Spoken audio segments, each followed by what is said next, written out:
everyone, and welcome to episode 9 of From Hope to Glory at Truro City with me, the United City FM. Welcome along. So, after the debacle that was the result in the last episode, things have been pretty good since then, but today is the absolute crunch match of the entire season. First plays second. We go up against Hayes and Yeading to see who can get the advantage leading into the final couple of games of the season. It's a must win, really, or maybe more to the point, a must not lose.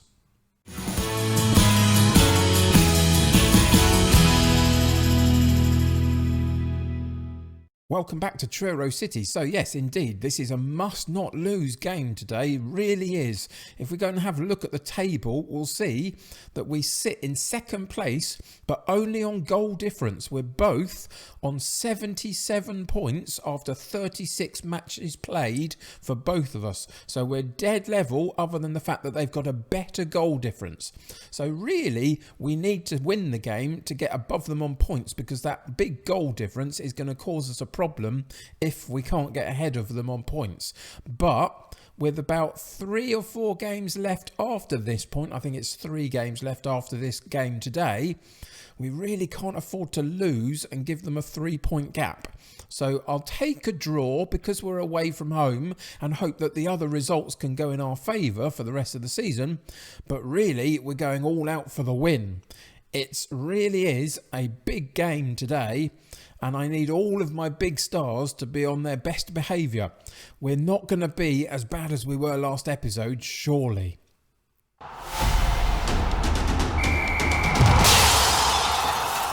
So, looking back at the most recent fixtures, you can see, other than the result that shall not be named, we will not talk about that anymore. 3 games have happened since, 3 clean sheets, 7 goals scored, and quite a few different goal scorers. Hayes, Rooney, Harvey, Neil, all on the score sheet in the last 3 games. So things are looking a lot better. We've changed a few tactical things. I'll talk to you about that in a second, having played that game that shall not be named. And yeah, things are looking really good. We're on a good run of form. Morale and momentum is behind us. But today, it's all about the big game, isn't it? And they've been looking pretty good over the last little period of time. If we go and have a look at their recent run of fixtures, their last sort of 8 games or so, they've drawn a couple but won most of them. Haven't lost since mid-March, and we're now at the end of May. So a couple of months worth of really good results for them.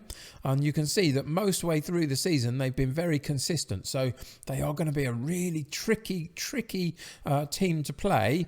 And we're going to have to be at our best to do it. So let's hope that today we can actually show up, get all of our big players on the pitch and really trying to give this a good go.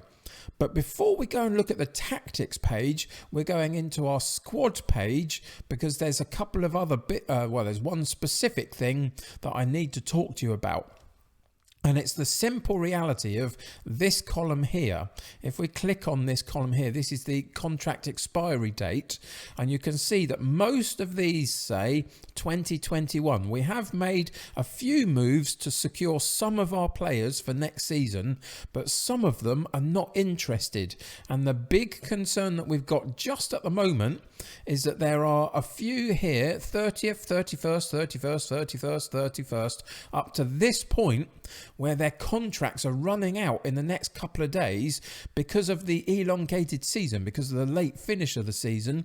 Contracts are running out before the end of season happens, and we're going to lose a couple of these. Now, the key ones to think about is that I think Palmer is going to go because he's not quite good enough for what I want. And we've got the likes of Shane White and Hayes and Collins that are all in our first team that could all leave in the next couple of days. I've been trying to figure out contracts with them. It hasn't been working out. Collins, for example, if we go and have a look, he's our key central defender. If we go and offer him a contract, he's in no way interested in doing so. Now, if we'd have at this point gained promotion and then his contract ran out because the seasons were running in the right order, then potentially we might have been able to secure him. But these guys are potentially leaving the club in the next couple of days. And so we're having to do stuff about that just in case. Now, of course, we've got issues in terms of finances, but we can bring players in because ultimately it's not transfer window led, because it's all on freeze, etc., and we're in the lower leagues. So we've got a couple of feeders out, especially a defender and a couple of midfielders, just to see if we can find some cover should the disaster happen that we're going to lose those players in the lead up to our run in, which is just really bad timing, but that's just the way this season is working out. So we'll be back next episode to see exactly what happens with all of that. I am trying to sort it all out, but it is proving a little bit tricky to do.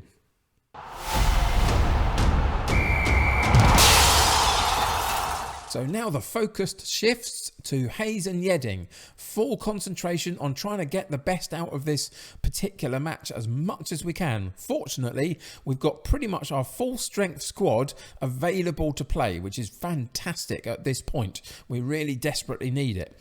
So the changes that have been made after last episode, which was dreadful and really, really embarrassing, but worth keeping in just to show you that, one, I'm not picking and choosing what results I'd get. This is what happens. I don't attempt to cover up the bad results that are happening. We put it all out there and we share it together, because that's part of the journey. And when it goes well later on, we'll be celebrating over the fact that we got some really bad losses here and there. So that's the first thing. But the other thing is, it's worth looking at the losses. It teaches you a lot about what your squad is doing, what they're not doing, what the oppositions are doing and what they're not, etc. There's lots to learn in there. It's just not easy to analyse that in the given moment of an episode when you're trying to record things and it's going so badly. But in hindsight, looking back, there were some mistakes that we made, or I made, should I say. There were some issues that we had to address, and I've tried to do that. So in terms of our main tactic, route one, kind of the system that has got us this far, really, I've reverted everything pretty much back to what it was: more direct, slightly lower tempo, etc. We were playing about with shortening the passes, but it wasn't quite the right thing to do, I don't think. This is the tactic that was working, so we've reverted it back. But what we have got is a couple of new tactics, and there's some familiar stuff in here, because this is a formation that I really like, the asymmetric formation, with a custom control possession type of tactic on this one. So I'm not going to tell you all about the instructions. I'll show you them, and you can make notes if you need to about what we're using and tell me why they're wrong later on when it doesn't work. But these are what we're going to be using for the custom control possession style tactic. There's not a lot of instructions in there because we're trying to keep it as simple as we can, because at this level of football, I think that's quite important. But we have got a third one as well, and it's a 4-4-2 for those moments where we need to go full bore attacking and increase the tempo and get those wide men involved to get crosses into the two guys in the box. This is the tactic that we're now going to revert to. So it's all set up and ready to go should we need it. So again, there's not too many instructions. A few more in this one than there were in the controlled possession one, but not too much. But I think what it gives us is we've got an attacking formation, we've got a balanced formation, and we've got a cautious formation. And I think all of those give us a good round of opportunities to impact games, should I say. Just trying to get my head in gear and think about what I wanted to say. But yeah, so those are the couple of changes that we've made in terms of setting up our squad in a slightly different way. Today, as I say, we've got the big important game against Hayes and Yeading. We've got a full strength squad to choose from, so it's unsurprising that pretty much it's our first 11, and we've got Hammond in goal, White at right back, Lowe at left back, Collins and Richards in central defence, Allen, Rooney and Harvey in central midfield, Chamberlain on the right, Hayes on the left and Neil up top, with a bench of Murray, Walker, Dixon, Sangster, Thompson, Garside and Rooney. So let's get into today's game and see what happens.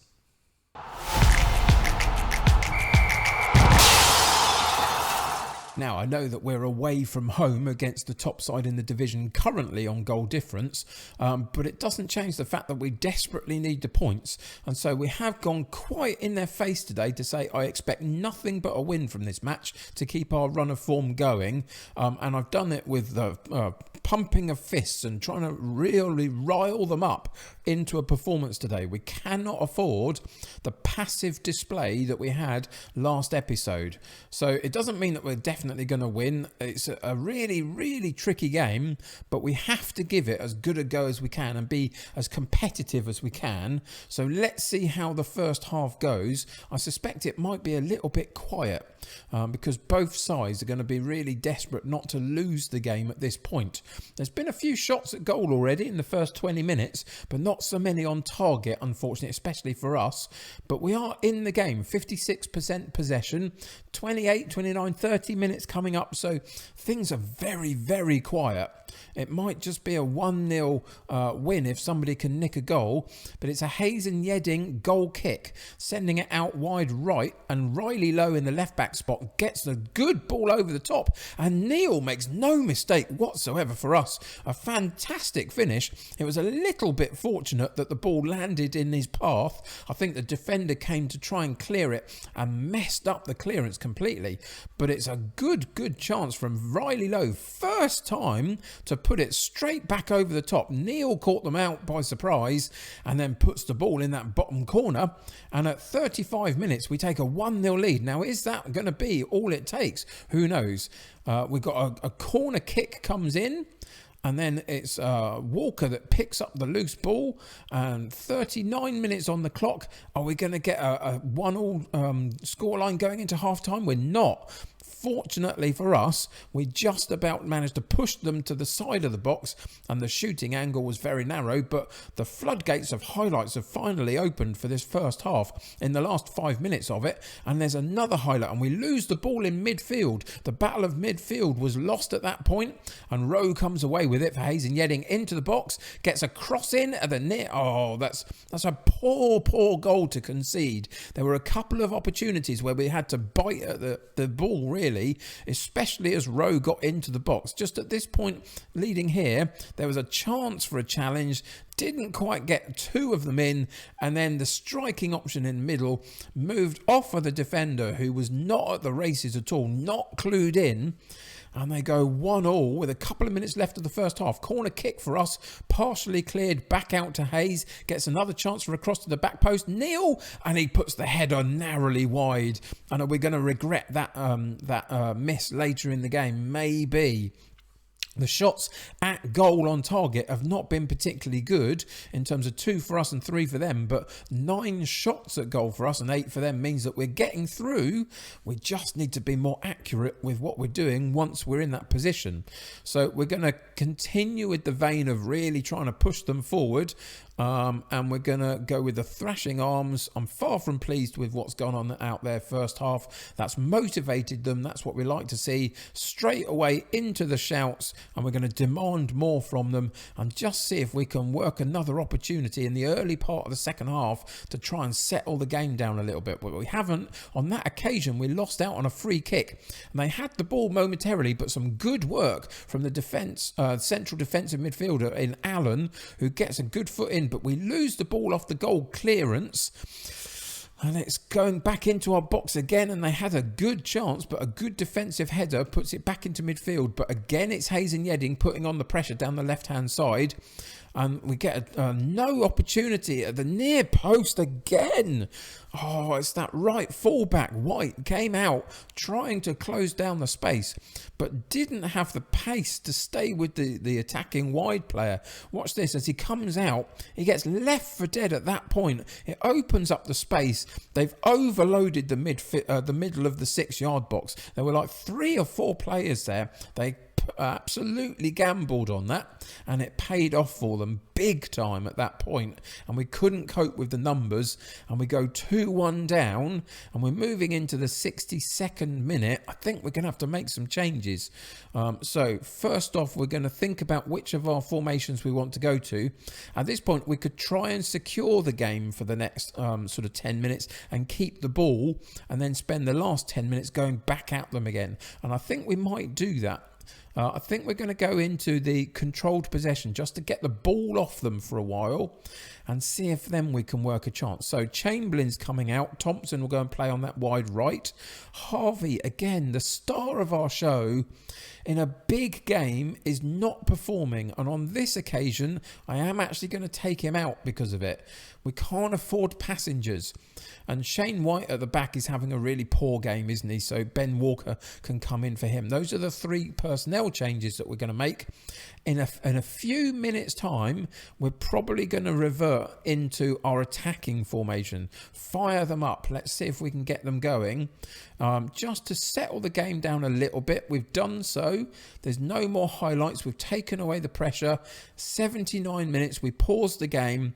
And for the last few minutes, we're going to go into this attacking formation and just make sure that everybody is where I want them to be. Yes, they are.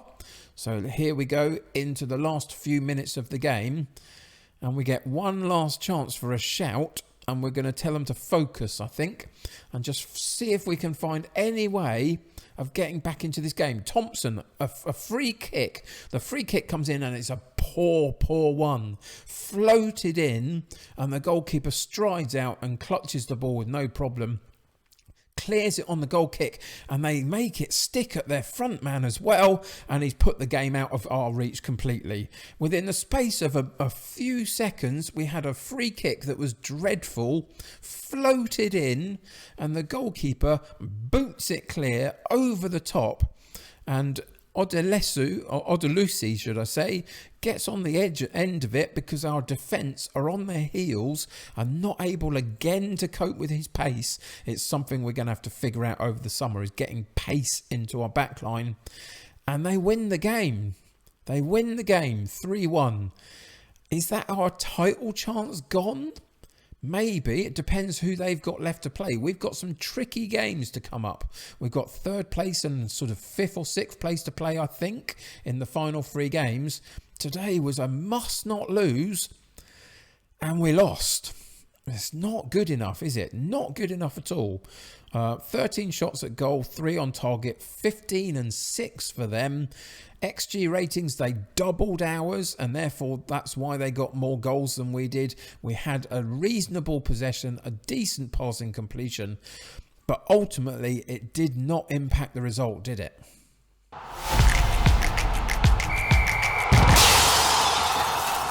So, as we spoke about earlier in the episode, it is important that we learn something from our losses as well as the wins that we have.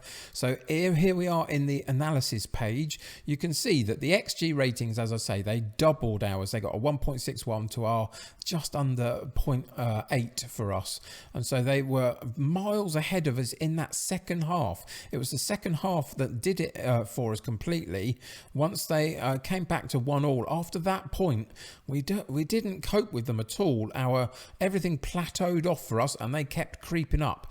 We had a good amount of shots, some good ones in the box that were primarily off target from the likes of Collins off corner kicks and Neil the striker. There's a big problem in that.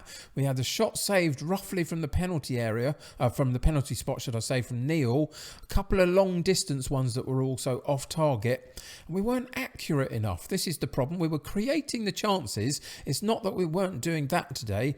It's about how we actually put them away. And you can see that Hayes and Yeading causes far too many problems in terms of their attempts at goal than they should have, in terms of how I would want our team to play, should I say. Not that they shouldn't have. They're a good side. And they demonstrated that with their clinical, much more clinical finishing than we did. In terms of the focus of attacks, our wide areas were used quite a lot because of those last few minutes. Primarily, we were in the formation that works through the wide areas. The action zones. We had a reasonable amount of midfield possession, and again, we haven't found a way to properly get through in terms of chances created. We'll look at the chances in a second and whether there were any key chances created. Richards at the back had a decent game, but Hammond, the goalkeeper, didn't. And again, he's one of our key players. Right the way down the spine of our team is key players, the likes of Hammond and Collins and Harvey and Neil. And if any of those aren't playing well, then we absolutely struggle. So into the teams, the team section we go. We're going to just pick out the Truro ones and look at our shots at goal. There's the goal. It was a really good goal, a good start, wasn't it? From Neil, driven into that bottom corner.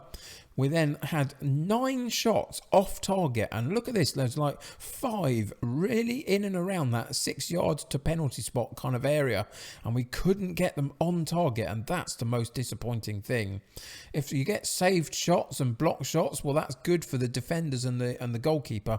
If we don't put them on target, that's where we lose games. And today, that's what exactly has happened. So here we are with the 3 that have hit that have been blocked or saved.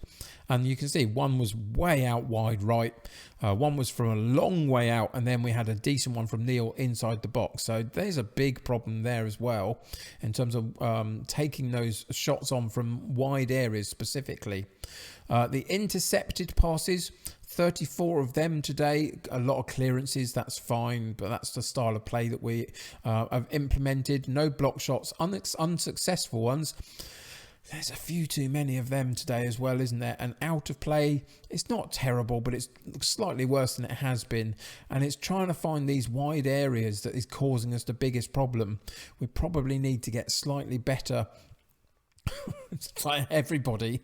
I was thinking of who I wanted to get slightly better of then. Could have been the wide men trying to receive the ball. It could have been the passer. We just need better players all round, don't we, really? What's this? 8 key passes. So we got really very good spots. 8 times we got it into the box for a strike at goal. And those efforts that didn't get anywhere near going on target caused us the biggest amount of problems. So what are we looking for here? Let's look at the scoring chances. We got no clear-cut scoring chances and no half chances in terms of how they recognise those attempts. So everything that we had enough defenders around us, or it was out wide of the goal. All sorts of things meant that our scoring chances were not good enough. And it showed itself in the result, ultimately. A 3-1 defeat. Really, really hard to take at this point in the season. Is that going to be enough for Hayes and Yeading to take away top spot and get automatic promotion? Let's just go into their schedule again. We're going into theirs first to see who they get. They've got Dorchester, Hartley and Farnborough. So if we go into the league, Dorchester, Hartley and Farnborough. So we've got Dorchester right at the bottom. Hartley at 15th and Farnborough in 5th. So only 5th place Farnborough really, in theory, will give them any problems. It kind of looks like we might have shot ourselves in the foot, doesn't it? Ultimately, I guess like any manager of any football team, the right thing to say, and it is the right thing to say, is now we can only worry about what we can do. We can't impact anything that Hayes and Yeading now do. So let's go and figure out what that looks like for us in the next few games.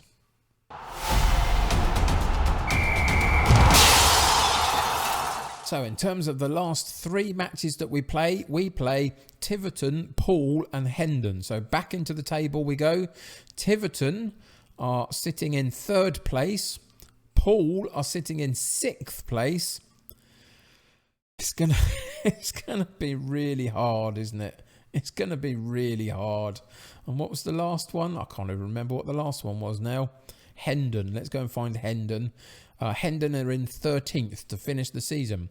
We're going to have to win all of our games, aren't we? There's no doubt about that. With what we've got left to play and what Hayes and Yeading have got left to play, we cannot afford another slip up. And we've got to hope that somebody can take the points off of Hayes and Yeading just to give us a chance. And it's a slim chance because in 3 matches we have to get back over the top of them in terms of points, which means they have to lose more than one game, or at least draw one and lose one. Or if we don't do that, the likelihood is that we'll equal them on points and they'll win on goal difference. So we've got to find a way to get the 3 wins that we need. Oh, it's a real tricky one, isn't it? But there's nothing we can do about today's result. We have to move on from it. Tiverton, Poole to come. Before next episode, we'll come back and play the last game against Hendon and just see where that championship is going, whether it's to us or to likely Hayes and Yeading. And that will put us into the playoffs. And the playoffs is a complete lottery, and who knows how we'll get on there. So nervy times. Anyway, that's going to do it for today. It was another really poor performance on an episode, wasn't it, really? I promise you that in between times we looked better, we looked confident, but we were playing lesser sides in the division, and that's the key to the last few games, is that we were playing the bottom half tables. And today we came up against potentially league champions. We'll see. Anyway, join me next episode to see how we wrap it all up against Hendon. I'll catch you up between now and then as to the matches that both we and Hayes and Yeading play when we meet up. But until then, thank you for joining me today. Subscribe to the channel if you haven't already and join my United City community. The more the merrier. You can do that through Discord and Patreon and Twitter and all that kind of good stuff. And all the links for that are in the description below. Click that like button on this particular episode today. I know it wasn't the result that we were looking for, but we really, really need the likes on the videos to keep pushing the channel forward. So if you could do that, it'd be great. Until next time, though, take care of yourselves. I'll see you very soon. Bye for now.